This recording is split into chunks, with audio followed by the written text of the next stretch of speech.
Been a little while, everyone, but welcome back to The Jungle, presented by Deserto, dGon, Dom, and Monty here to break down all things that happen in the league world recently. Obviously, MSI has taken on a lot of the world with its own bumps, with its own bruises, with some successes, but, you know, lag that wasn't actually going in. We have Rework Champion that Dom feels very passionately about.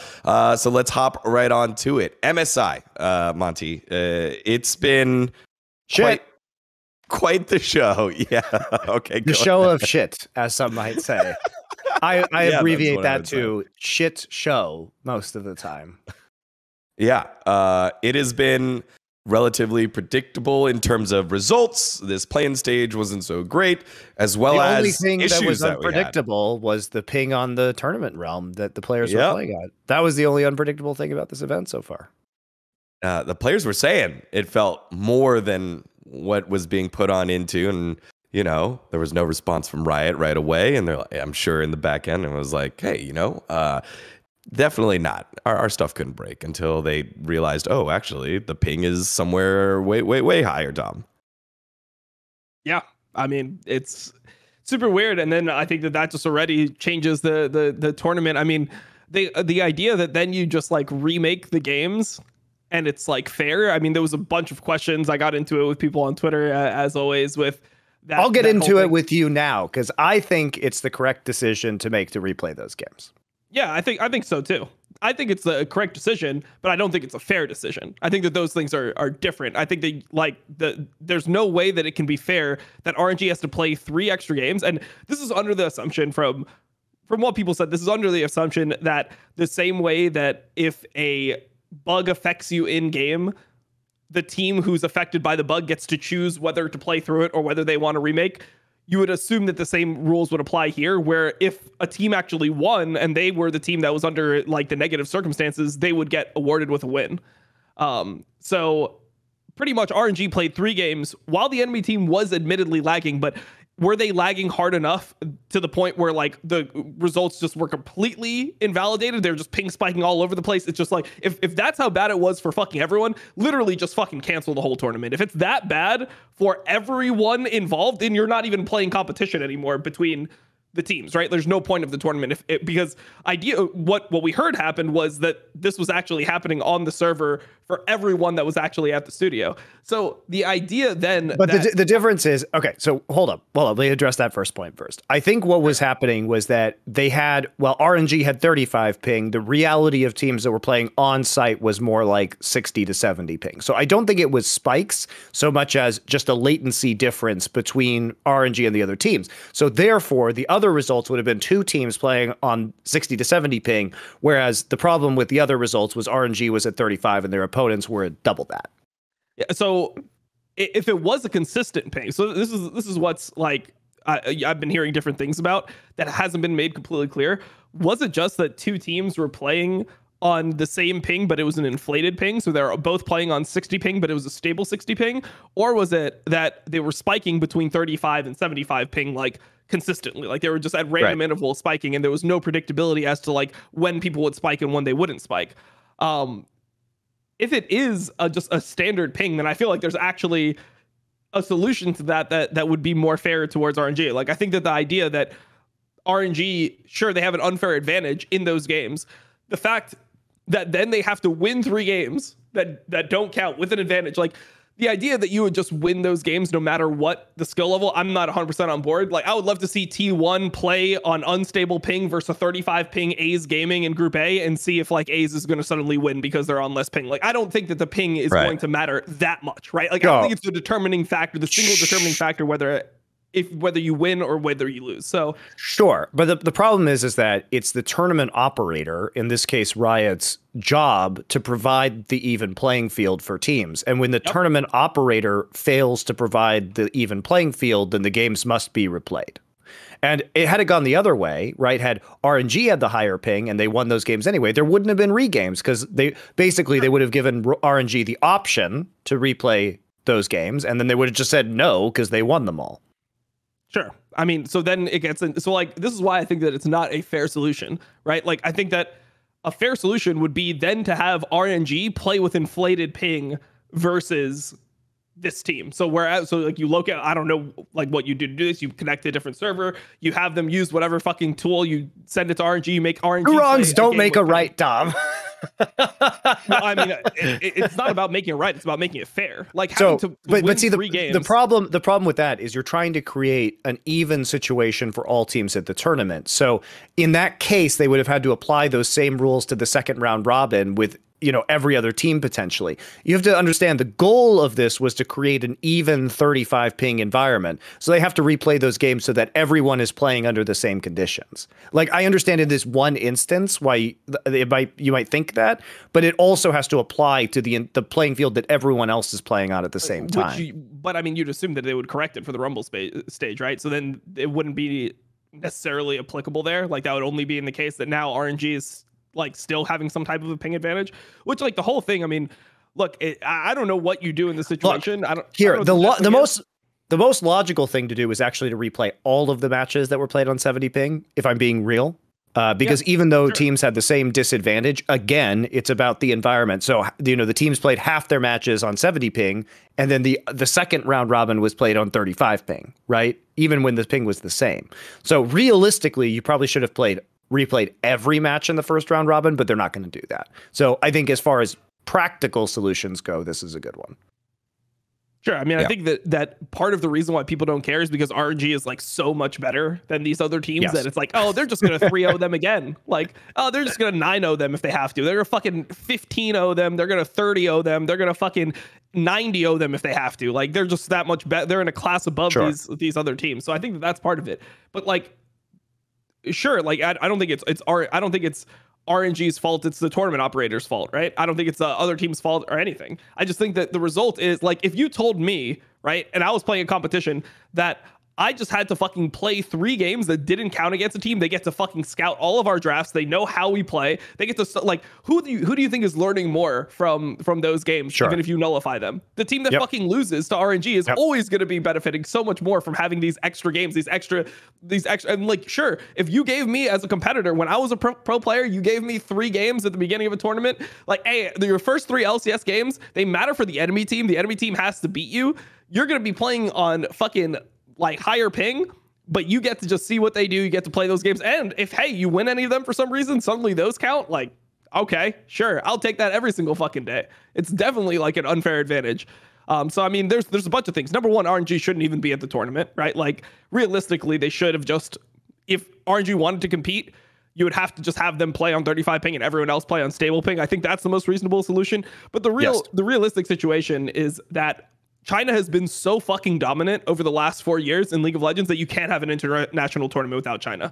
It's like they're the team that is most likely going to win almost every international tournament. I think this is different because T1 is favored. Obviously, Dom won Worlds in 2020, but you go from like 2018 plus, it's like 1 title to Korea, 1 title to EU, and then like 7 titles to fucking China. You know, like, they're just like dominating everything. So, I mean, yeah, I guess this situation is they just have to have them at the tournament. But I mean, I just think that the whole tournament has this huge asterisk on it because of all of these factors. Everyone's playing on increased ping. Then you have like these Korean teams that literally play on 0 ping all the time. So now they're in an environment that's super uncomfortable to them. So even if everything worked properly, you'd still have the conversation of, oh, well, Chinese players are literally used to playing on like 40 ping. They literally play on this in Korean solo queue, and Korean teams don't.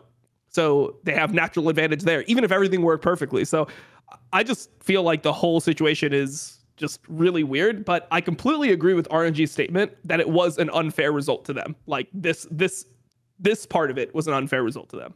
It was more unfair to their opponents, which RNG statement neglected to mention any kind of sympathy for their opponents having to play at a disadvantage that was caused by them being in this tournament and the decisions that were already made.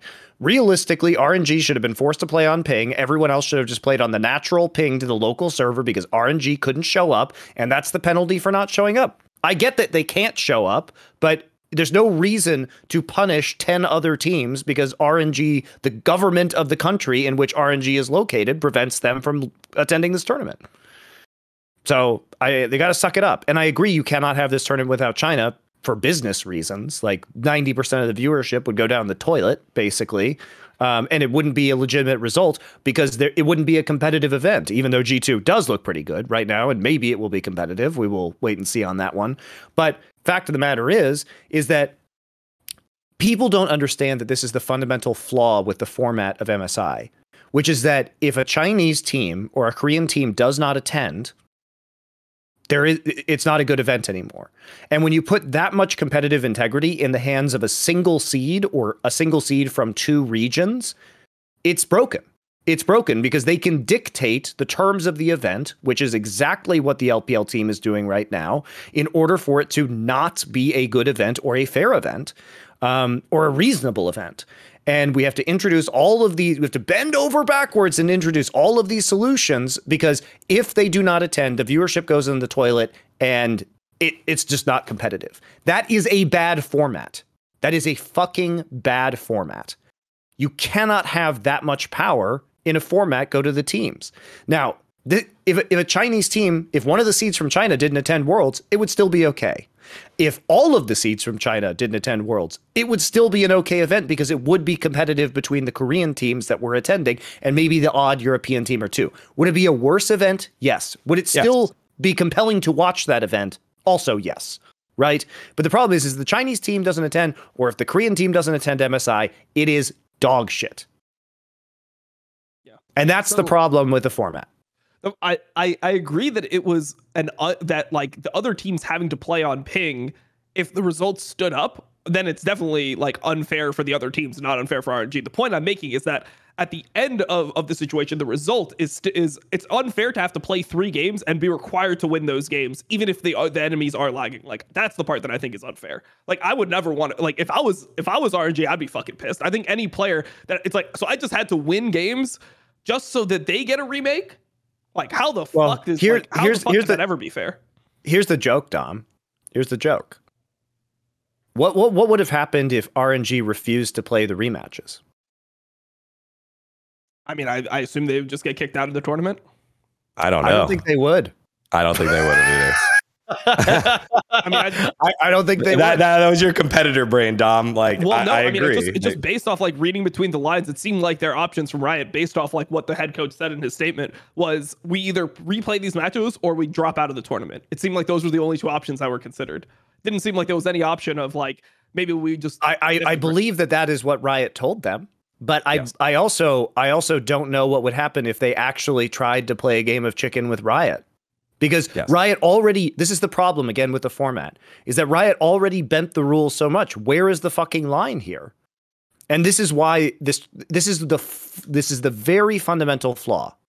And it's the ultimate flaw with this format, is you see how much power these teams have. And I don't know if Riot would have kicked them out of the tournament or not. I'm not sure that would have happened because they've already bent it so much to allow them to participate because they need them.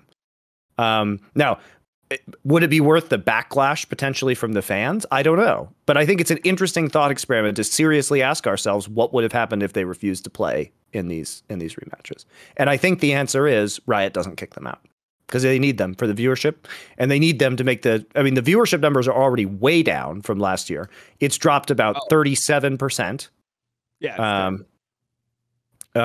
There's an article that was released on ES Charts today that said average concurrent viewership and total viewed hours is down 37% in this phase of MSI compared to last year. It's a huge drop. Now, it doesn't include Chinese viewership, but that's not available to us. But among the other language metrics that we have, it's down 37%. Right. And obviously the viewing time is pretty trash for the West. But like part of it is this, like, literally I get paid to watch the matches live and I still won't even fucking watch it. Here, Dom, I won't watch it. You know what I mean? Here's a funny thing. Like, we did Summoning Insight today. I couldn't find a guest because no one had seen the games. I mean, I watched the games afterwards, but I was hoping I didn't have to watch it, you know? Like, I was trying to avoid. I mean, I just feel like who cares, bro? Like, I don't understand how you can have this huge amount of time spent on watching major regions kick the shit out of like OC, like watching G2 and EG just 8-0 fucking OC. Like, how fucked up is that? Like, think about like, it's like emotionally damaging these players. Have you seen some of like the fucking cameras afterwards? You have like players like crying and shit because they're so fucking embarrassed that they went to an international tournament and how hard they're getting beat. They're like, there's no way where this is this bad. Like, oh man, it feels so fucking terrible for them. The wild card teams don't even want to be put against these teams in this stage. Like the whole idea between wild card regions is they have international fucking drama with each other. Like Turkey wants to prove that they're better than Brazil. Brazil wants to prove that they're better than Latin America. OCE wants to prove that they're not just this shit region that doesn't have an actual tournament structure. LJL wants to prove that they're better than these other regions too.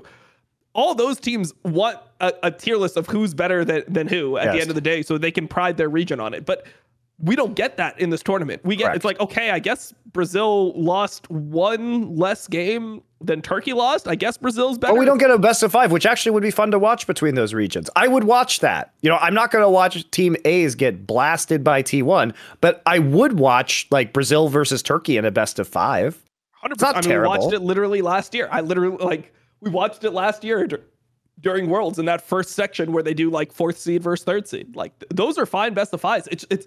It's not about play. It's not about watching lower quality competition. If I didn't want to watch lower quality competition, I wouldn't have watched LCS for the last 3 years. So, saw that one coming. 10 years. About 10 years. 3 years. It wasn't as bad when he was in it, Monty. Oh, what? Yeah. Okay. Yeah. Hey, all right. Results. I just won't. Compared I to won't the rest pick of the that world, fight. definitely things were going better in season 4, season 5 than it was now. All right, that's all I'm gonna fucking say. But thanks, Cloud9. There used to actually be, hey, look, in my days, there was actually some NA versus EU. Like, which region is better? Like, who knows? Like, NA did better at World season 4, but at MSI, Fnatic looked really good season 5. There was some drama back then. Now it's just like EG shows up, even when G2 gifts them a game, they still can't fucking win it. So, oh jeez. My point is that so much of this tournament is just like, it's like filler episodes, dude. It's like, I don't need to see RNG play fucking 9 games against wild cards, man. Like I literally just watched them play best of 5s against like top esports and V5 and shit. Like I don't need to watch this. Well, actually they didn't play V5, but you know, you get the fucking point. Yeah. Ashley King put out that tweet earlier, I think, for May 12th, saying like international rivalries for esports are great and help with viewership statistics and are healthy for the scene. I like international rivalries. And Pabu, one of the biggest names out of the OSH region, said, hey man, more minor regions versus minor regions. How troll is that order goes to MSI and can only play G2 and EG? I really value getting slammed by RNG for 4 entire games last MSI, and it was really fun. But also, I would have liked to have the opportunity to play against people of a closer skill level. So that what you're saying right here is, I think, you know, what we would have liked to see. The problem is you can solve this problem. You can solve this instantly, right? And if I suggested this on SI earlier today, but it's like, here's what you do. Okay. You still have 12 teams at this tournament. You divide them into, the 4 groups or 3 groups of 4, or you can do 4 groups of 3. You pick. Okay. For tiebreaker reasons, it's probably better to do 3 groups of 4. You play a double round robin in those groups. So just the same thing we just watched, right? Yep. 4 teams, the 3 bottom teams, 1 from each group, are seeded into the losers bracket. Okay. Then 8 teams are seeded into the winners bracket. So it's the worst team out of each of the 3 groups. And then among the second seeds, you just compare win-loss. And if one team's like 1-5 and 2 teams are 1-5 and one team's 2-4 or whatever, the 2-4 or the 1-5 team, the lowest ranked team, is the one that goes into the losers bracket as the highest seed in the losers bracket, right? Mm-hmm. And if you have 2 teams, like let's say there's 2 teams tied at 2 and 4, right? You just have a 1 game tiebreaker. Winner goes into the upper bracket, loser goes into the lower bracket. And then we actually have 2 weeks. You just skip the rumble phase because that's also garbage. Who the fuck designs a tournament that is round robin best of 1 into more round robin best of 1? That is the worst shit I have ever seen. Okay. Well, it's 2 group stages. They just call it something different. They're like, oh, we already used the fucking term, the group stage. So what do we call this now? It's like the rumble stage. It's like the super group stage. They don't even have a fucking name for it because they don't know what to call it. Double round robin into another double round robin best of 1 is the worst format that has ever been designed in esports. Straight up. Okay. You could also do Swiss seeding, which would be interesting. Like, I don't like Swiss, but it's better than this. A lot of you are probably watching the Counter-Strike major that's going on right now. Swiss has its own problems, and I'm not a fan, but it is better than this. And you would still see the same kind of matches, because the way that the major does Swiss is they have a bunch of teams, and then you do best of ones, and then if you're either going to qualify for the playoffs or you're going to get eliminated, it's a best of 3. So any match that either eliminates you from the tournament or moves you into the next stage is a best of 3. It's not a good system, but it's better than this. But I would just say 4 teams losers bracket, 8 teams upper bracket. And that way, like we're pointing out, you get to see the minor regions both compete against the better minor regions teams are going to compete against some of the better teams in the upper bracket. If they get knocked down, then we get to see which minor region team goes the furthest in the lower bracket in the event. It would actually be fun. And you just eliminate the Rumble stage and you do that instead. Yeah, and the teams that are the worst, you don't watch them a lot.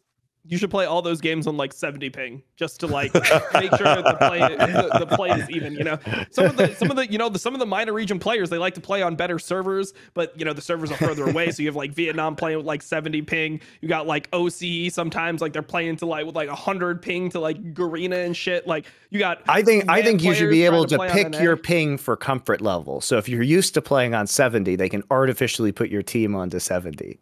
Nice. Wow. Yeah. What if it's like per player, like each individual player? Yeah. So I think there are good solutions to the format given the constraints that are available. And if they really want to have 12 teams, there's an example of how you would run a 12-team event that would actually be fun.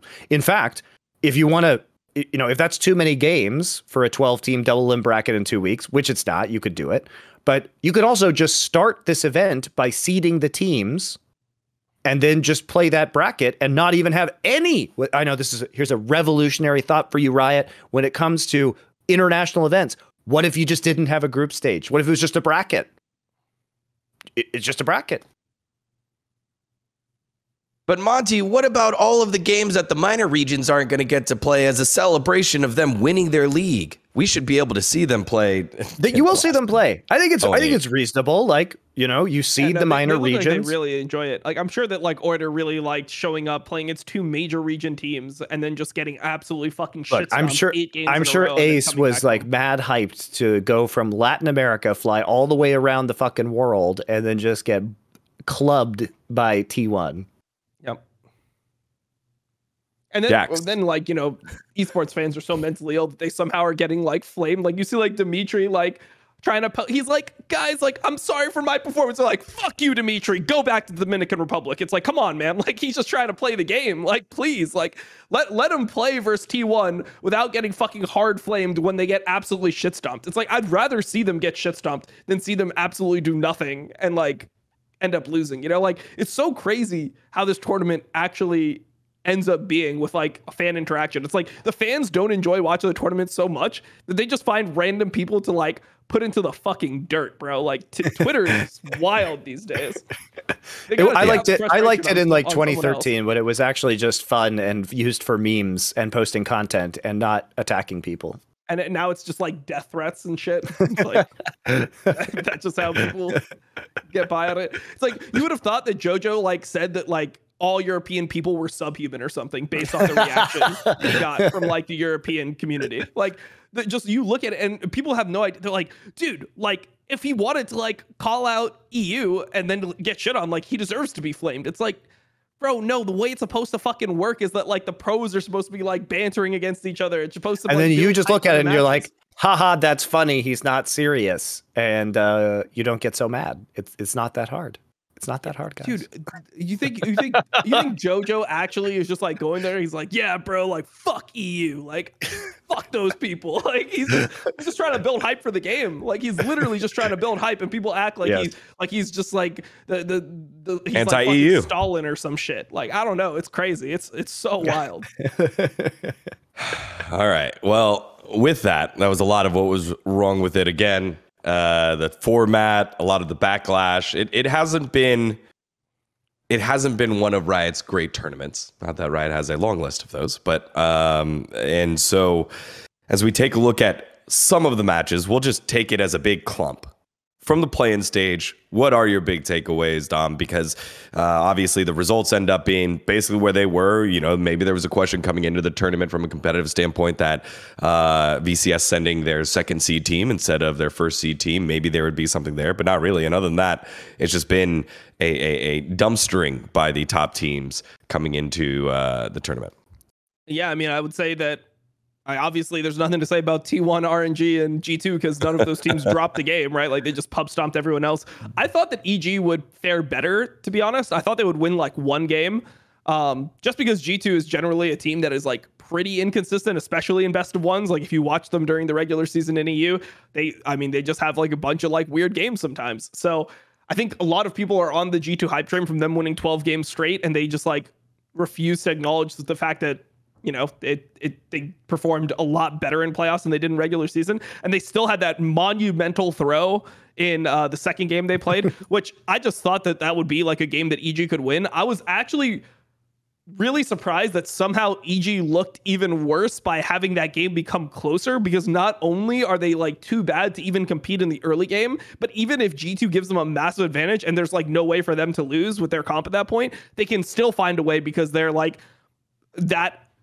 They're that unable to actually find what the win conditions of their specific team comp are. When they have the Ezreal Zoe, all they can do is poke and like just rotate around. They actually don't have to do anything, right? Like they just go like take an inhib, deny soul, take another inhib, just keep on poking. Somehow they just end up in a 5v5 and lose the whole game, which was crazy.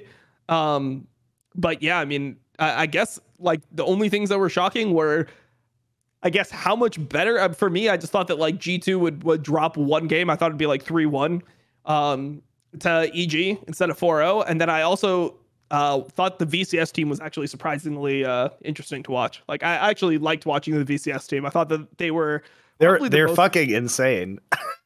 They're one of the most fun teams to watch. They don't give a fuck, dude. They go in every single time, no matter what. I mean, they have the highest combined kills per minute of any team at MSI. Like their games are just bloodbaths, and they will continue engaging on you no matter what the situation is. I mean, I like that watching them run these like hard engage comps, and just like they will fight anything. They literally just won bot lane against Gumayusi Keria when Gumayusi Keria were playing Nami Lucian into Trist Alistar. The Trist Alistar actually like won that lane early. It was actually pretty insane to watch. I was like, damn, man, like these guys actually came to play. Yeah. And I think their mentality is really good, because like they probably should have lost the game against Detonation Focus Me as well. And they came back into it just by kind of unrelenting aggression and the willingness to continue to take chances, even in a losing situation. Like they don't seem to like mentally crack. They just like will keep on going ham at you no matter what. It can cause them to lose leads as well. Like they will overcommit. But I do think they're definitely a fun team to watch. I agree with Dom. And I think that, you know, if we're being honest about the Rumble stage, like I think EG doesn't have good chances of getting out of the Rumble stage because of PSG Talon and Saigon Buffalo. I think it's kind of like a 3-horse race. And even if you think EG is the best team there, the odds of them escaping with the one remaining seed in a competition of 3 different teams is challenging. It's challenging, and then it's also just when you think about how NA normally plays in international tournaments, which you're starting to see already with even how they were facing versus G2. It's like it's always on the side of like, oh shit, like we're supposed to win match, we're supposed to like at least be competitive, and then everything they just curl up into a ball. You know, they're just sitting there. Please just let us win the game. Let us win just because we showed up and we're a major region. Where that shit's not going to fly against the Saigon Buffalo. Saigon Buffalo is going to have to like you're going to actually have to beat that team. Like they're going to make you fight for it. And I just don't know if NA teams have that fight in them. Like it just feels like historically NA teams have not had that like fight where they can use the fact that they are on paper a better team to their advantage. I feel like a lot of the times it's somehow this double-edged sword where it's like when they're underdogs, they're like, well, how could we beat them anyway? And then when they're like supposed to win, they're like, fuck, like there's so much pressure on us to win these games now. It's like somehow there's always a negative aspect of it when you're going internationally from NA.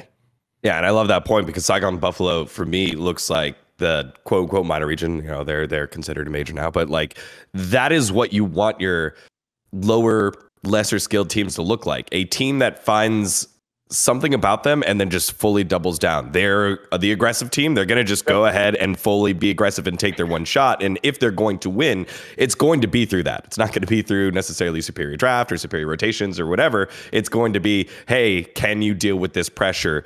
We want to make you crack, and find ways to make that happen. And that doesn't normally happen. Well, it's also that I think their style is really good for an underdog team where they don't try and get, like, let's take the Saigon Buffalo versus Detonation Focus Me, because that was like the most critical game that they had to win in order to advance to the next stage. So the second time those teams met up, and what they're doing is they're trying to, a lot of times they're trying to play for dominant lanes, or they're trying to like bully a little bit. Like they've got this Kalista in the mid lane, but the Kalista enables them to hard engage with a Diana out of the jungle. They have a set in there. There's a pretty clear and easy to execute combo. Toss the Diana in, Diana ult, set, then stuns everybody once they're all collected together, right? And so I like heavy engage composition. Remember last year when CLG was just playing like dumb CC engage comp? Zodiac comp. Yeah, exactly. Yeah, exactly. As stupid as it is, if you are a worse team, it is a composition that is, if you are at least confident in easy engage, it provides you the chance to pull off an upset. Truly. Like it's dumb and it's not good League of Legends, and teams will figure it out, and good teams will figure it out and beat you eventually. But the problem with this next stage is that because Saigon Buffalo play this way, there's a non-zero chance that they actually upset a better team. And if they can do that, then EG is fucked, right? No. Because EG doesn't have necessarily the same ability to create upsets, because against a good team, their early game is very flawed and they get snowballed on super hard.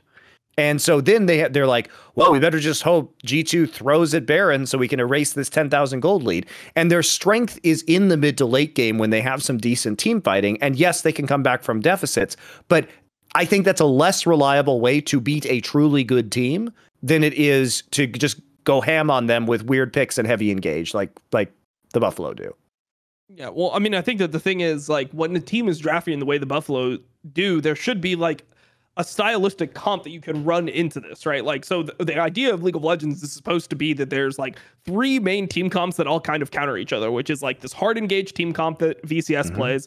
This is supposed to be good into, like, poke comps that are susceptible to engage, that don't really have the ability to, like, survive once they have multiple people, like, engage on them. And the counter to these types of comps are supposed to be ball comps, which are, like, that involve essentially champions that want to group up, that all enable each other, that are really good in front to back. Things like Braum, Galio, these things where you can where it's just really hard to run into them, is what these comps are supposed to be weak into. But it doesn't, like, I don't know if teams are actually going to be able to play these ball comps well and be able to deal with hard engage well. Like, in theory, it shouldn't be that hard, right? You build, like, defensive items, you build, like, a locket on Braum, you block the shots, you ulti as they come in, you tag people with your Q and your auto, and suddenly, like, it's really hard for the enemy team to play the game.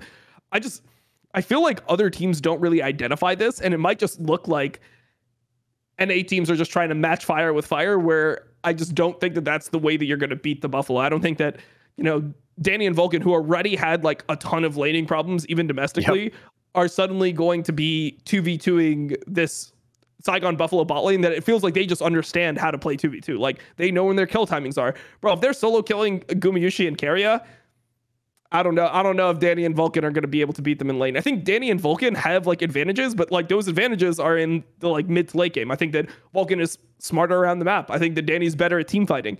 Yep. The question for me is, like, are they going to play towards those strengths, or, like, actually correctly identify how those strengths actually work, or if they're going to try to, match the strength of the lane phase? It's also that the way EG played was pretty significantly nerfed on the patches. Like the Jinx HP nerf went through, the ping. I mean, I think no jokes. Like, I actually think the ping does matter if you're playing, like, low mobility AD carries, because it makes your Gale Force and your Flash much more difficult to use. And if you do blow those cooldowns, then you're just a sitting duck, right? Yeah, trying to anticipate I something. agree in theory, but it was just ironic to hear that right after they just, like, die at level 2 because they just didn't count the minions. Like, I don't know, bro. Like, for me, it's just like, I don't care if you're on 10,000 ping. As long as you can see those minions dying, when the enemy team's going to... Are we talking about when Pyke just queued them and then they died with Kai'Sa? Yeah, okay. That one. That was a real game. my favorite part about that is not only does NA make the mistake of like just not judging that when the enemy team is going to hit level 2, then when the enemy team does hit level 2 and it's like clear they're getting all in, there's still like flash. too much ego to flash. Yeah, it's like you're not going to even flash. I was sitting there, I was like, why did you flash the Q? I was like, what the fuck, man? Well, it's like they don't want to. They just want to like outskill. It's like, fuck, bro. Yeah, even though we did fuck that up, I'm just gonna sidestep this Q. Oh, never mind, we're dead. Oh my god, the lane phase is completely over. Holy shit, we're gonna lose in like 20 minminutes. Oh, never mind, they threw a Baron, we can win. Like, okay, so what does our comp do? We poke. Okay, hard engage. Vulcan, go in. I wanted to look up the stats just because we have pushed this and we have seen, you know, Danny not be as effective, but at his gold difference, his experience difference, and CS difference sets him third right now. Third, and then I think he's fourth in experience difference, but Danny is third in CS difference and gold difference compared to his counterparts. Yes, it was because he's playing against Flackhead at 10. And so yes, tournament? Yeah, but half those games were against Australia, dude. Orta and Flackhead, correct. And Flackhead is pretty far down in all those stats. Flackhead's like 9th, 8th or 9th. I mean, like I don't know how to interpret those stats, because if like they're winning lane, if they kill them level 2 and then Targamas goes and roams mid and then Flackhead sacks away, but the whole map is on fucking fire, it's like I don't care about AD carry gold differential. Right. I mean, G2 doesn't play to get their AD carry super far ahead. Right. Correct. On the other side, Vulcan, I think, sits around like 6th in both those things because he's roaming as well. And so the difference isn't that much larger between it, but they're not as effective, I would say, as we've seen them in local tournaments here in North America. So that was just something I wanted to look up. Yeah, it's amazing what happens when you never get punished and you just play hyperscaling Jinx with 4 bodyguards into the end of the game, even though... Well, they did get punished. They would just win after they got punished. Like, that was but they wouldn't get punished in the same way they get punished internationally. I mean, wasn't there that Team TL game where he was like level 1 at 5 minutes and like TL managed to lose that game? It's because it's like... When you see the difference here, when they fuck up the laning phase that bad, they just get clapped. Right? Like Bari and G2 losing, yeah, it was a mistake what they did, but also it is egregious that the game will erase a 10,000 gold deficit like that in 3 minutes. And then also on top of that, continue to give them gold bounties because G2 has Dragon Soul. EG was up by like 2,000 or 3,000 gold and the bounties were still on the fucking map. The objective bounties were still there. Because there was a Dragon Soul on G2. Well, I guess G2 threw twice. I was talking about not the TF game. I was talking about the Ezreal Zoe game. No, that's the game. That's the game. So there was the other. I thought you were talking about the other one. The other one was the one where I feel like they had Soul. Yeah, the Ezreal Zoe game. Yes, they got Soul off the. So they would play 2 games actually where G2 threw. Yes, and both those games, like, it's just really sad that EG couldn't at least like split them or win one of them. And then the other thing that I thought was super weird was the whole discourse around Ezreal queuing the Kai'Sa that was slept in the base. Because I think that this was actually just a good play by Danny. I think that the idea, and like people will be like, but it was clear that the team wanted to engage. It's like, yeah, bro, then the whole team's going to fucking in. If they one-shot that Kai'Sa off that bubble, Kai'Sa just revives with the GA. She has a GA. She has flash afterwards. There's no follow-up CC that can potentially land, and Kai'Sa has ult, so they can still fight. They're literally just inting if they do that. There's a zero-risk way to win this game, where you just use the fact that you have this poke to take the inhib, deny Dragon Soul, go bot, take the other inhib, and then when Baron respawns, you just cycle it again, and the enemy team can never fight you. There's like a point in this game where if you have like 2 inhibs plus Baron plus control of Dragon and the timers are desynced, there's actually no way for the enemy team to fight you. Also, the enemy team doesn't even have a great comp later on. Like, it's a Pyke and shit. Like, Pyke is not great. They had no range in these games. They had no range. Like even if you get another Baron, your siege is so much better because the wave clear is just like they have to walk so far up to the minion wave. They just get poked if they try and clear the wave.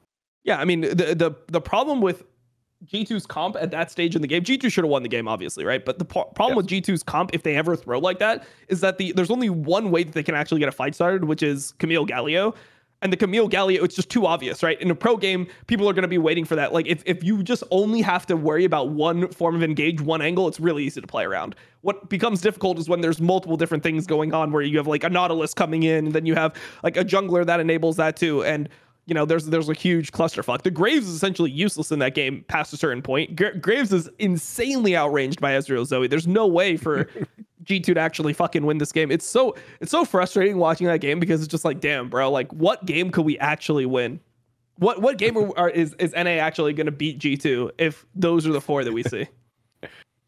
Well, a game that they might be able to win is against Astralis League of Legends, which their channel doesn't have a lot of viewership. We've been pumping it a lot of the time for you all at home. If you like this content, make sure to subscribe to the dexerto League of Legends channel. We're only 1,500 subscribers away from catching this poor League of Legends franchise in the LEC. So make sure to he means like that and like subscribe. literally poor, like they just don't pay their players close to what the other fucking teams pay. He's not talking about like, oh, like he feels bad for them. He doesn't pity them. He thinks that they're impoverished. That's right. Thank you But very don't much. help them. Help us instead. Yeah. Yes. Don't feel that bad to them because they did it to themselves, you know? It's like, yeah. All right. So yeah, we're not the 10th best league show. We're way better than that. Yeah, we're not Hotline League, guys. Hotline League is the Astralis of league shows. That's the same color scheme as well, I think, right? Sorry, Mark, I love you. Third game. You know what's so crazy is like you get in there. He's still going. He's still going. Then you think about the other EGG2 game, right? Where they have the split comp, right? They're the team with the Gwen and the TF. And it's a second drag that's spawning at 20 minutes. Like normally in a real game, if you're in a situation like this and the enemy team is a team fight comp, they're probably going to be able to get drag. They're going to stack dragons a lot quicker, and you're actually going to have to show up and fight. And the whole idea when you're playing this Tahm Kench Jinx comp with the Gwen TF is that you play side lanes, right? You spread out the map really fucking wide. There's no real way for the Vlad to join, right? Because Vlad doesn't have TP. So either Vlad takes TP and gets hard fucked by the Gwen in side lane, or he takes Ignite so he can match the Gwen in side lane early on and can actually play the game. But then you just end up in like 4v4 situations, which are much more favorable than when the Gwen and the Vlad come into the team fight. So you end up in this situation where you're on this third Drake, right? It's second Drake for either team. The Dragons are split 1-1 at 21 minutes. And it's like the most obvious give call you'll ever see in your life. It's like the enemy team is Diana, Yasuo, Vlad. The fucking Yasuo's like 9-1 or some shit at this point. He's completely dicking everyone. Jojo got clapped in lane. He got absolutely fucking dick, dude. Fucking, my God. Caps just put it all up in Jojo. Like, we're lucky that this tournament, I don't know what the age of consent is in Korea, but if this tournament was at Worlds, you're fucking going to prison for what happened in this game. Anyways, why are we fighting that Drake? Like, it's so crazy. I'm literally, you can watch my reactions live. I'm like, there's no chance they're going to fight. See, they're going to give this one and then they're going to play side. And you can literally watch me lose my mind live where it's like, oh my God, they're actually going to fight. They're going to opt, they're going to handshake the 5v5 into Diana, Yasuo, Vlad with TF Gwen at 21 minutes. The whole idea is that later on with their comp, when they are forced to team fight, they'll have a Jinx that's like 3-4 items with the Tahm Kench.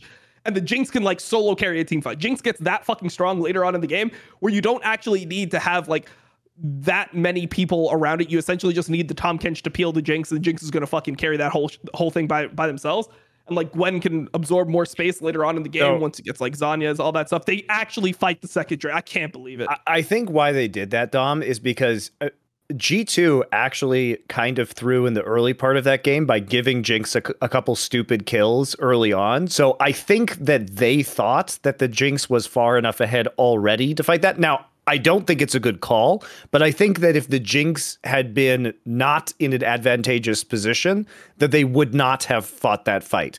But again, like you're saying, the patience was going to be the key there. And like, why not take the wins where you can get them? Why not just say, hey, our Jinx is going to scale faster than we thought. We definitely don't have to fight this dragon, and we'll just go for it later, right? Why throw away the advantages that you've already been given for no reason?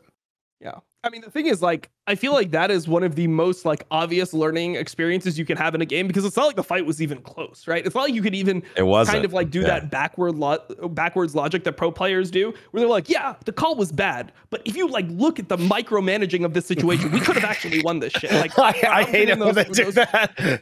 I did that shit as a pro player. Like, everyone wants to think that you can like fucking outskill. But what if I hit all my skill shots and then perfectly use this flash? And you're like, that's not a realistic scenario. You're thinking about you at your absolute peak, which is like 5% of the time. So let's why don't we just not do the thing instead? Why don't we just not do it? I can't do it.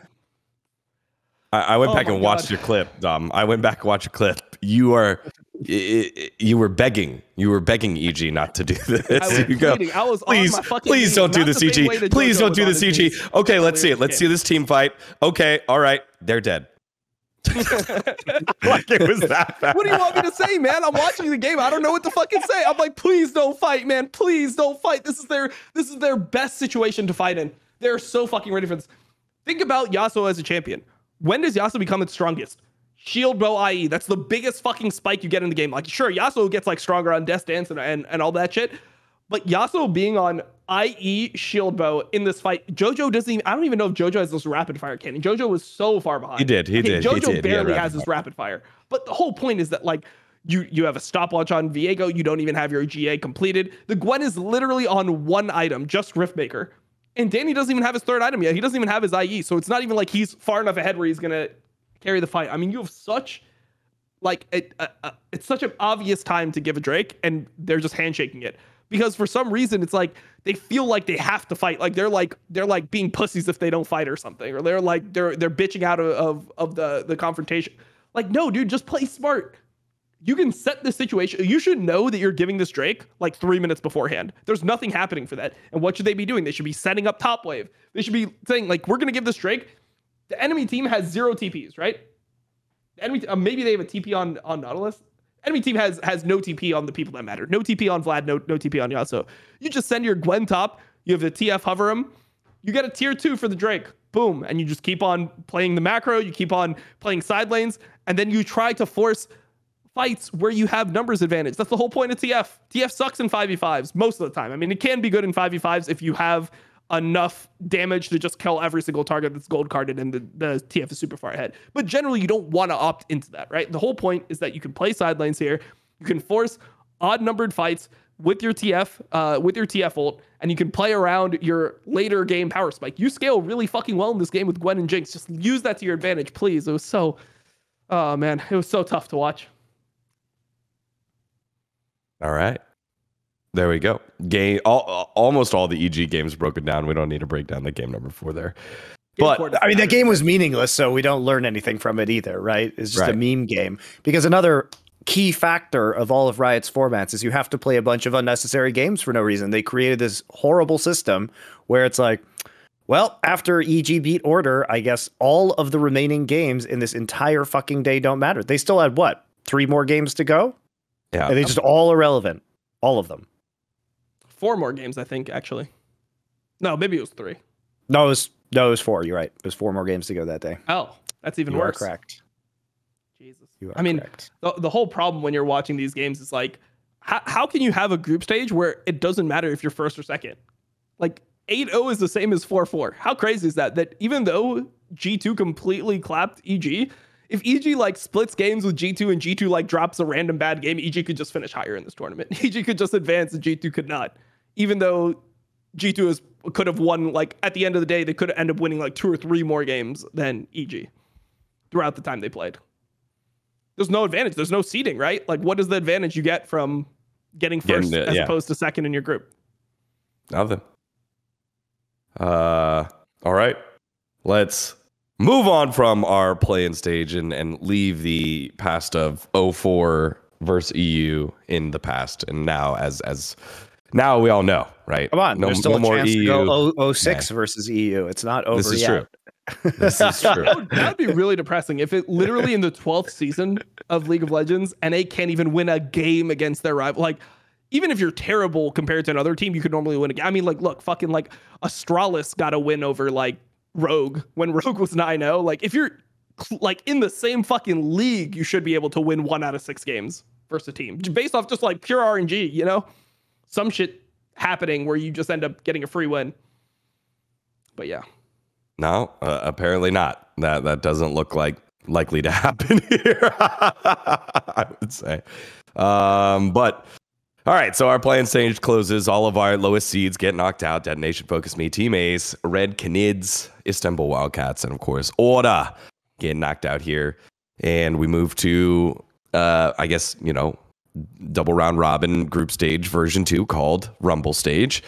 EG, G2, PSG, RNG, Saigon, Buffalo. The Mark Ruffalo stuff was okay. I was like, all right, that works. Buffalo, Ruffalo, and then T1 as well.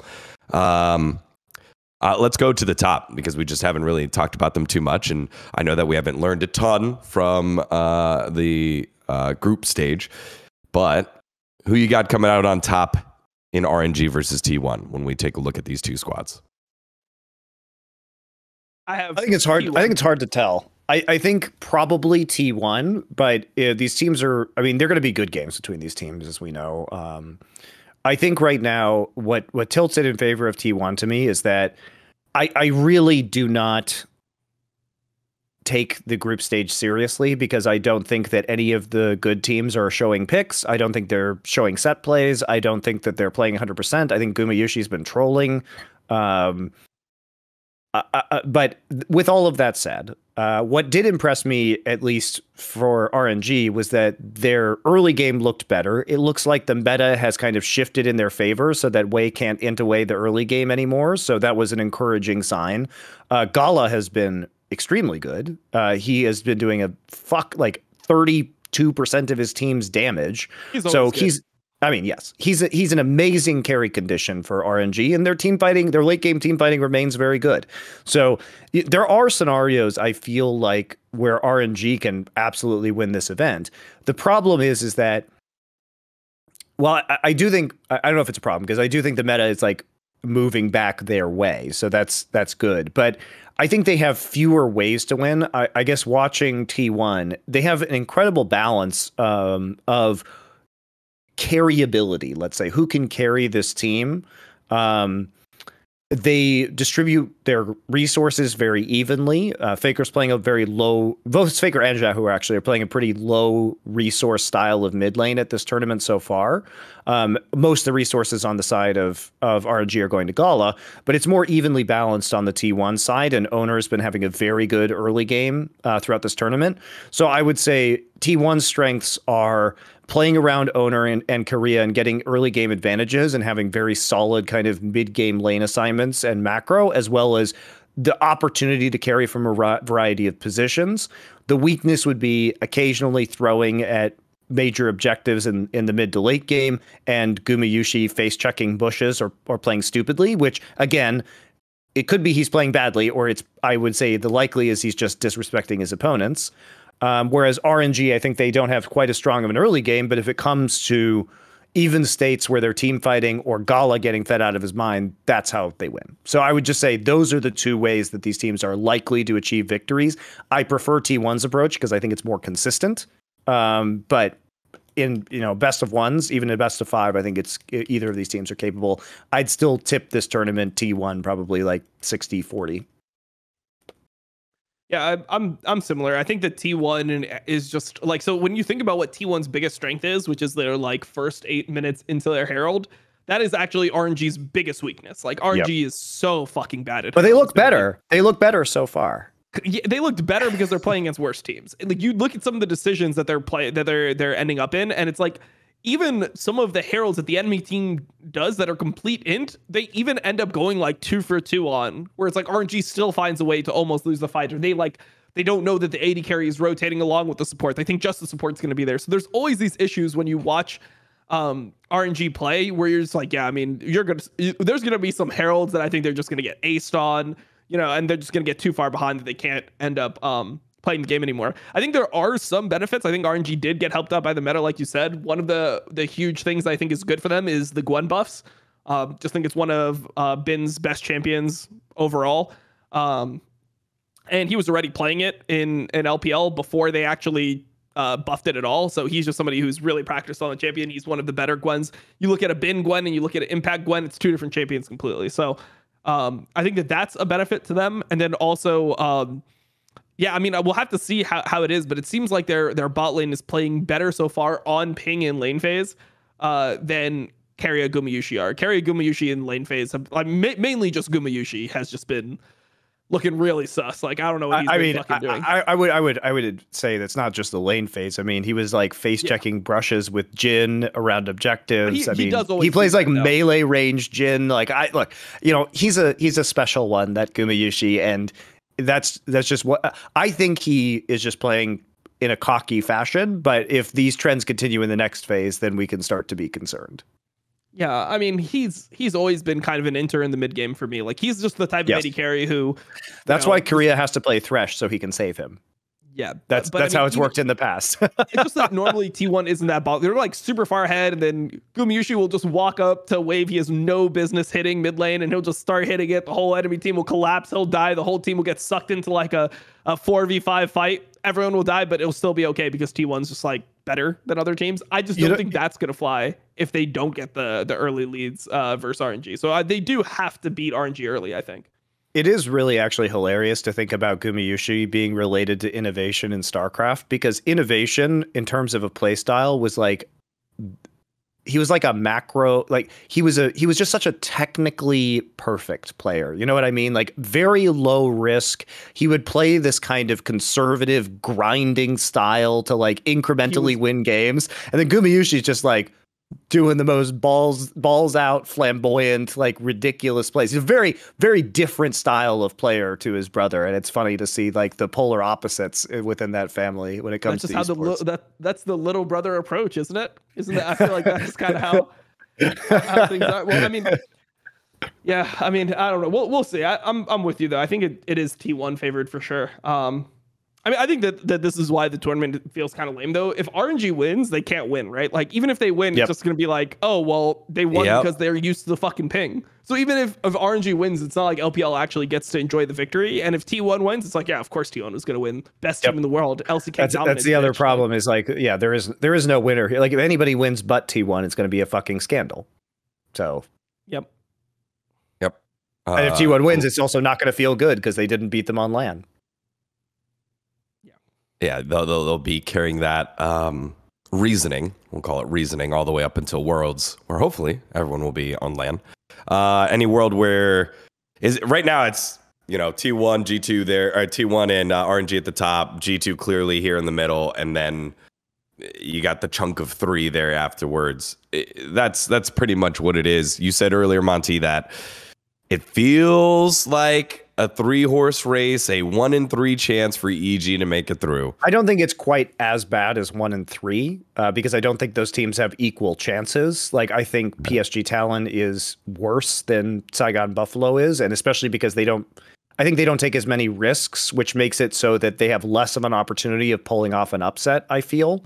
And it's just one of those things. Like, one of these 3 teams, one of G2, T1 or RNG is going to throw to one of those teams. Like that always happens. At an international. It always happens in a best of 1.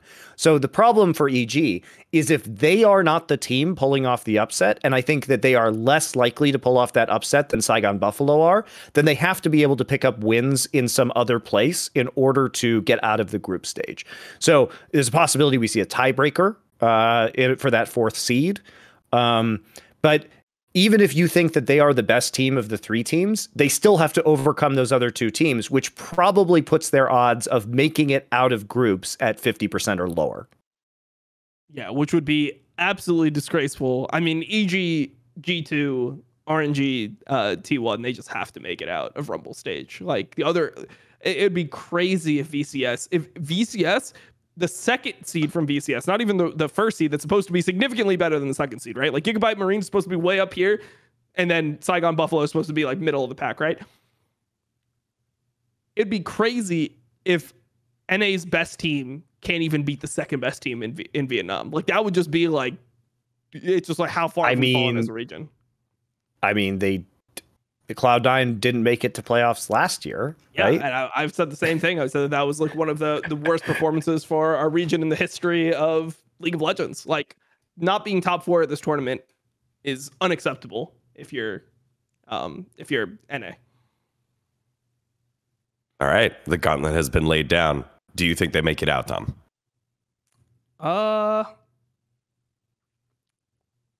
I'm just gonna say yes. I don't know how much I believe it. My answer to your question will be yes. Christ, dude. All right, thank you. Hold on, I'm checking something real quick because, like, as far as major regions go,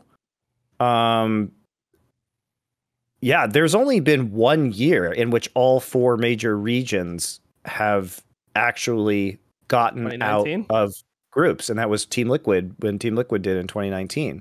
So I mean, just who got out in 2018? It was Flash Wolves. Yeah. So it's usually been the Hong Kong representative that gets out over NA or EU, depending on the year. The year that CLG got to the finals, it was the Taiwanese team that replaced the European team. Holy, NA better than EU. Holy shit, since 2016. Crazy. What is that like? So, but my point is that there's only been one MSI where all 4 major regions have actually gotten out of the group stage and into the top 4 spots in the bracket. Yeah, so it's unusual if that happens. Yeah, sure, but like those early Flash Wolves teams, that was before like they were good. They were actually good. This is before LMS just got completely destroyed. Right, but the counter argument to that, Dom, is that was before Vietnam actually got halfway decent at this game. That's true as well. And we haven't been able to watch Vietnam, unfortunately, because there wasn't an MSI in 2020 and they couldn't attend last year. So honestly, like we actually have no idea on an international stage really how, because like when Vietnam has attended tournaments, they've been decent. Yep. Well, so I don't think it's unreasonable to think that the Vietnamese team is going to be the replacement like underdog that kicks out NA or EU in the top 4 of MSI on a periodic basis. Second seed Vietnamese team. Come on, like dude, if the second seed Vietnamese team kicks EG out, NA needs to be a minor region. That's look, I don't make the logic, okay? But it cannot be true that NA's first seed loses to Vietnam's second seed and NA is still a major region. That's unacceptable. They can't have the same seeds at Worlds. You can't give 3 seeds to the worst region. Exactly. At Worlds. It just doesn't make any sense. Like they're going to have 2 teams that are better than our best team. And then we're going to get 3 seeds instead of their 3rd seed. Exactly. Like, no. Exactly. Like they cannot continue with the current international system under if that result holds. It's not going to matter because EG is going to get it done. I believe in them. That was the least convincing. Awkwardly clearing like your throat. Copium. Yeah. Looking through. Maybe this is where you maybe just there's pull a world. out your hip flask, Dom, and just take a swig right now. Yeah. Yeah. Maybe there's a world where we can barter our like seed, our pool seeds, and be like, all right, well, instead of us actually just losing all 3, what if we have 2 play-in teams, 1 pool 2 team, and VCS can have 2, like 1 pool 1, 1 pool 2, and 1 play-in team. Can we do that? It is going to be egregious though if Buffalo go through, if Riot continues to prioritize world seeds for NA over Vietnam. That is unacceptable. Yeah. All right. Well, viewership probably better for Vietnam anyway, so don't worry about it. It is. Jeez. All right. With that, let's close it out as we always do with our group stage. Oh my God or Dog. Yeah, it's time to dive in there. We've had a lot of games happen. Let's get to it. Dom, are you ready? Do you have one or the other? I've got the dog. All right, let's start with the dog. Who's the dog? So my dog is going to be Danny. Whoa! Yeah. I mean, I can't give it to Gumayusi. I'll literally have Koreans at my door. I'll give it to Gumayusi. He plays like an idiot. I just installed a new alarm system. I don't want to put it to the test. Yeah, you know. Yeah. But yeah, I'll give it to Danny. I think Danny's a lot better than what he's shown so far. I think this is probably the worst I've seen him play. I mean, just a lot of the laning mistakes don't make sense. He's just dying a lot where I just feel like you shouldn't. So yeah, I feel pretty bad for Inspired, honestly, watching EG. I feel like Inspired is the only one that's still playing well. He's just trying to 1v9 every game and his team's just griefing him. So. He's been PvEing mostly and then showing up for team fights with a bazillion farm. But that's what he does. He's been like outpathing people as well. Yep. Like he's had some really, really good early games. Like the Viego early game, the Graves early game. He's been playing some really solid early games. It's a good meta for him too. It's a great meta for Inspired at this event, I think. Yeah, so I don't know. I think Inspired is a good fucking player, and I just want. So he's your god. Give him a chance. No, he's not my god. My dog is Danny though. Your dog is Danny. Look, I'm deciding how mean to be to some of these minor region teams. Jeez, yeah. I mean, Farfetch is a pretty. Oh, he's a dog for sure. I think you have to go with, like, if we're not picking, like, I think Danny is one of the most disappointing players. I actually would have probably picked JoJo on EG. But I think as far as like truly bad play, I think Farfetch on Istanbul Wildcats has to win it for me. That is very unfortunate. His support play kind of inting engages that we saw over the course of this tournament. I mean, for example, like I've ever seen. Farfetch accounts right now for over 30% of his total team's death. Only Gumayusi is higher. But the difference is that Gumayusi has 14 total deaths and Farfetch has 48, which puts him at the highest death total at MSI among all participating players with a KDA of 0.8. So this is truly a terrible performance from Farfetch. Well, Stunt has never played in MSI before, so we'll have to see if he makes it back there. Well, to you barely beat me with the 0.8. Mine is a 0.9 KDA. And what if I told you at 10 minutes each game you play, you're just down to grand because this player's on your team? That would be Alone in the mid lane. Alone was just getting absolutely bodied. Their only win, 2-5 Galio. Like 2-5 Galio. Other than that, 0-4, 1-3, 2-3, 1-4. Seems like he's deserving of his username. Yes, very alone in the mid lane. You know, there were some really bad stats on Order too, but they had to play against G2 and EG only. The problem with Farfetch is his team won a game, right? Which should eliminate at least, you would think, some of his bad stats. And then also they had winnable games against PSG Talent and Red Canids in their group, and he still has the most deaths in the tournament. So, you know, that he had lesser competition and still did that. Yes. Anyway. Yes.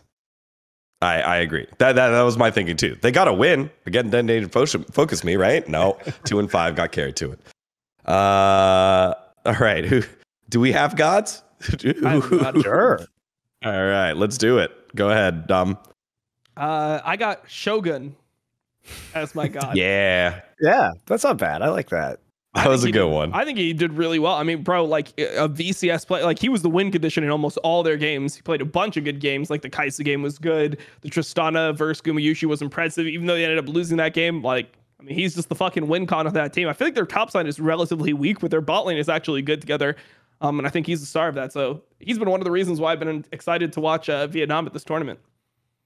I like how Dom picks like overperformers and underperformers based on like his expectation. Dom picks like the dog and god based on like their performance versus his expectations, right? Which I appreciate. Yeah. I appreciate. I don't do it based off like, because like, what am I gonna say? Oh, Gullah is a fucking god, bro. You see him beat these fucking minor region teams. Like, holy shit, he was so fucking good, man. It's like, I like that. It's hard. What I like about it is when you pick Danny, it makes me feel bad because I know you have higher expectations for him, and I'm like, oh, you're just disappointed. And when you pick Shogun, you're like, wow, this guy's actually like secretly a baller, and like I really enjoy watching him, and I didn't expect to. So it's like heartwarming in both ways. You know? Yeah, that felt more like bad god, good dog. Right? Yeah, exactly. Monty, who you got? I'm gonna take Owner. I think Owner has been extremely intelligent and proactive in terms of his early game play.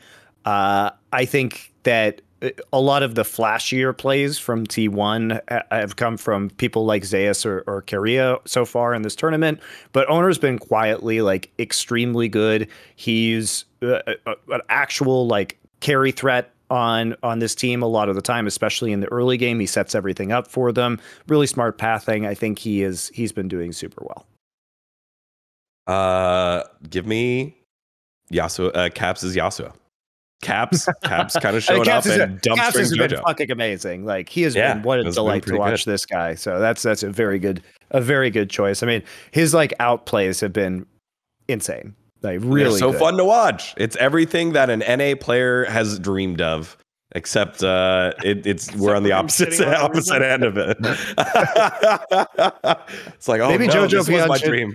Maybe JoJo Japan should just go to Europe. Like, how come we haven't seen that story, by the way? I would actually love to see like a talented young NA player just go peace out to Europe and do really well. I mean, I wish there. He's in Cody's son was in LFL this split. So, yeah. He's the one. Dylan Falco, you got to pick up some NA players to join you on your NA led G2 team. But I think we missed the boat. I think one of the great tragedies of the many tragedies of Doublelift's career was the fact that we never got to see him on a European roster. Like I wish in like 2015 he had gone to Europe or something like that, and we could have seen it potentially on a contender over there or something that could have done more damage at an international level. I know NA fans don't want to hear that, but I'm all about the concentration of player strength. So I would rather all the good NA players go over to Europe and just make Europe a more compelling Western league than have them just sit in NA doing nothing. Yeah. My concern would be that if, let's say it's JoJo Pune, he has to go to a spot where they can develop talent. Like if you get stuck on Astralis. Sure. Like that's scary. That's scary to me. No, right? you would only make the swap, dGon, if you had a good roster spot to take, right? He's not starved. Like he's on the champions of NA, right? This would be like, can he be on a top 3 European roster? Yeah. That would be exciting and fun. Unfortunate. I would say the only, it's not even Western, but the only player to have done that, unless I have forgotten, is Destiny, right? Destiny went on over and tried to do the thing with Gohoto. Didn't quite work out for him. And then he came back. Now he's in NA. Pabu is doing that now. It really worked out for him. He's been smurfing it. Yeah. So not a lot of examples of that at all, or even kind of analogies for it. All right. MSI groups done. Rumble stage up next. NA, more like a 50% chance, according to Monty. Possible. It is possible if there are upsets. Will they do it? We'll find out next. I think people are just assuming that NA is going to get out of this group, when I would just like to remind people that it's still going to be really, really hard for them to do that. There you have it. Final thoughts, Dom? I'm just happy it's over, man. I'm happy that we're into the Rumble stage. Like, I don't think I've been as like me too unenthusiastic about watching professional league in a while as MSI. Like it was actually fucking painful. It was really painful. Like I normally am the type of person where like I watched every single game of NA, every single game of VU, all split. If I say I'm going to cover a tournament, I'm going to cover it all the time. I didn't miss a game of Worlds, for example, right? I've literally only made like half the games of MSI. Like I actually just can't get myself to show up. Like it's so hard to wake up at 1 a.m. Like, because like how do you wake up at 1 a.m., right? Like what type of sleep schedule do you do if you're going to have to be up from potentially 1 to 10 a.m.? Like I mean, I can tell you, because I used to do that for Riot events when they were covering games in Asia, in Korea. This is the wild shit that Riot does. They flew me from Korea to LA to do an analyst desk for a tournament that was happening in Korea. Nice. So what I had to do, it was actually kind of fun. So what we did was we would go to sleep at like 2 p.m., right? Wake up at 10 p.m., get ready, go to the studio by midnight, do it all night. Then we would come back to the hotel at like 8 a.m. We would go to the breakfast restaurant at the hotel. We would go to the bar, order a bunch of drinks at like 8 in the morning, because that was like our evening, get drunk, and then just get drink for 4 hours and then talk and pass out. It was a great time. Yeah. I didn't know that was legal. Jesus. I'm sure the hotel thought we were very weird rolling into breakfast and ordering like a bunch of gin and tonics, but we did it all the time. Nice. It's LA. I'm sure there's probably like, some directors or some shows somewhere doing that. I mean, I think the problem with that for me is that like I've been doing, like I have obligations during the day too. So it's like not possible for me to like, we're recording this right now. It's 7 p.m. my time. The matches had been starting at 1 a.m. I mean, I just watch them the next day on VOD, right? Like, I'm not gonna ruin my schedule for that. Yeah, but I don't have the live streaming that you like to do, Dom. So it's tragic. I like to do. It's all right. It'll be over soon. Don't worry. You only have what, 8 more days of these broadcasts, I think. Yeah. Oh, really? Yeah, it's like 5 days in Rumble stage, and then or 5 or 6 days in Rumble stage, and then like 3 days of playoffs, and that's it. Okay, sounds good. 2 semis and a final. Yeah. All right. Well, we will cover it all, and we will make sure we have our coverage next week for this Rumble stage, and we'll have you covered here on Dexerto. Make sure to like and subscribe this video. Support us. You can follow them on Twitter and Instagram and on our Twitches as well. All right, everyone, have a great week, and we'll catch you all next week for more MSI action.